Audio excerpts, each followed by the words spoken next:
Assalaamu calaykum walaalayaal, waa inaan iska ilaalinaa saddexdan sifo. Waa sifooyinka munaafaqa, waxaana nooga digay rasuulkeena sallallahu calayhi wasallam. wuxuuna yidhi aayatul munaafiqi thalaatha: idaa xadatha kadaba, wa idaa wacada akhlafa, wa idaa dumina khaana. Calaamadaha lagu garto munaafaqa waa saddex: haddii uu sheekeynayo, been buu ku sheekeeyaa; haddii uu ballan galo, ballantii buu ka baxaa; haddii la aaminana, wuu khayaanaa.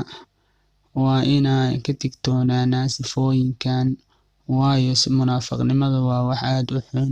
Kamaa qaala Allahu tacaala: ina almunaafiqiina fi darki alasfali min annaar, acaadana Allahu minha. Ilaah baa ka magan galnay in aan ku sifoono sifooyinka munaafaqa. Wassalaamu calaykum waraxmatullaahi wabarakaatuh.